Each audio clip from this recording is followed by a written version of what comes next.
Bora lá, gente, vamos falar nesse vídeo sobre imitanciometria. O que é imitanciometria e para que serve? Vamos pelo significado. Imitâncio significa transferência de energia. Metria significa medição.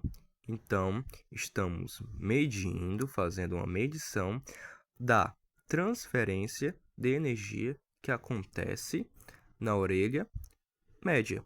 E como é que a gente avalia a transferência de energia que acontece na orelha média? Muito bem. Vai ter um equipamento e o imitanciômetro, em que nesse equipamento vai ter uma sonda. Essa sonda, ela vai emitir pressão. A partir da variação de pressão, conseguimos ver a mobilidade da orelha média. Então, bora lá, que eu fiz um esquemazinho aqui. Aqui eu fiz um desenho, que é pavilhão auditivo externo, o meato acústico externo. Essa barreirinha aqui é a membrana timpânica e aqui são os ossículos da audição. Isso daqui já é a orelha média. Essa a cavidade aqui é a orelha média, tá? Então bora lá. Vamos fingir que essa minha caneta, ela é a sonda. Ela está acoplada no equipamento, no imitanciômetro. A gente vai colocar essa sonda no conduto auditivo externo. Muito bem. A sonda, ela tem três componentes, que é o gerador de tom, que vai ser em 226 Hz, vai ter o microfone, em que esse microfone ele vai fazer a captação do movimento que acontece aqui, tá bom? E por último, que é o pressurizador, que como o nome sugere, ele coloca pressão. E essa pressão, ela vai ter uma unidade, que vai ser o decapascal, ou seja, abreviando DAPA. Então, bora lá. Como eu disse, a sonda, ela está acoplada no imitanciômetro. Eu fiz um desenho aqui ridículo, mas vai ficar bem legal para a gente entender, tá? Então, bora lá. Como é que começa o exame? A gente aplica mais 200 de pressão, em que aqui vai ter dois monitores. Aqui indica como é que está a pressão no ouvido do paciente. E aqui fala sobre o volume. Segundo monitor, é sobre volume, tá bom? Então, a gente aplica os mais 200 de pressão. Essa membrana timpânica que está paradinha aqui, ela vai ficar retraída, assim, tá? E ela vai dar um valor bem aqui assim. A agulhinha, ela vai ter uma agulhinha aqui. Ela vai parar, vamos dizer que ela para em 0,4. Vai ficar fixo, 0,4. Esse 0,4 a gente coloca aqui. Eu já tinha feito porque tava gravando esse vídeo, só que eu não gostei. Ele fica aqui, 0,4, tá? Vou dizer aqui, vou colocar aqui, vamos repetir. 0,4, tá? A gente vai tirar a pressão que colocamos. Vamos tirar os mais 200. Tiramos. A agulhinha que estava em 0,4, ela vai começar a subir, porque a gente está variando a pressão. Ela vai subir, subir, subir, subir. Vai chegar uma hora em que ela vai voltar e vai bater em algum lugar. O lugar onde ela bate vai ser a posição neutra. Aqui bateu em 1, tá? Então, esse 1 a gente anota aqui. Eita, errei. Aqui, 1. O pico de admitância, a gente vai obter ele subtraindo a posição neutra pelo volume do conduto aditivo externo, tá? 1 menos 0,4 é 0,6. E esse último aqui, que é o pico de pressão, a gente obtém ele através do... Vai ficar um valor fixo aqui no monitor da pressão. Se parar em 0, então quer dizer que o pico de pressão foi em 0, tá? Calma, como é que a gente monta o gráfico? Como é que a gente monta um tiponograma? É basicamente só através desses dois, do pico de pressão e do pico de admitância. O pico de pressão, ele vai ser a linha horizontal. O pico de admitância vai ser a linha vertical. aqui deu 0 e 0,6. A linha horizontal, 0, e a linha vertical, 0,6. Então, quer dizer que o gráfico ele vai ficar bem aqui assim, ó, tá? Como no exame a gente começou colocando mais 200 de pressão, então a linha inicia daqui, ó. Eu vou começar aqui. E como ele andou duas casas, 200, 100 e 0, a gente coloca menos 100. A gente anda o mesmo tanto para a esquerda. Então, ficou assim, tá? Só que os timpanogramas, eles têm classificações.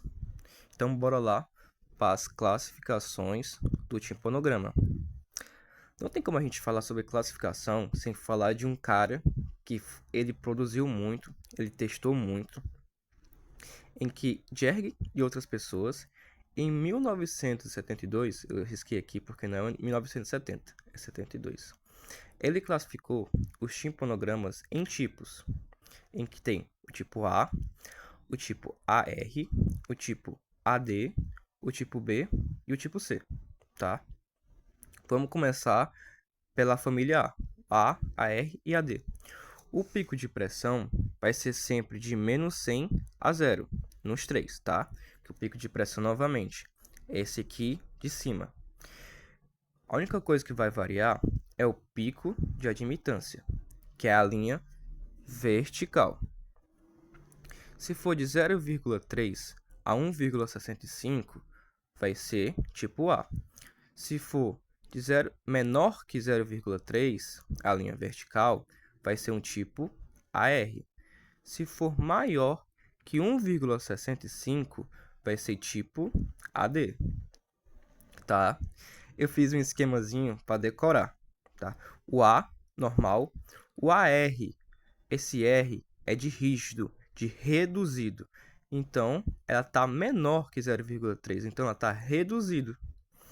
E aqui, o AD, eu costumo dizer que é o pico doido, tá?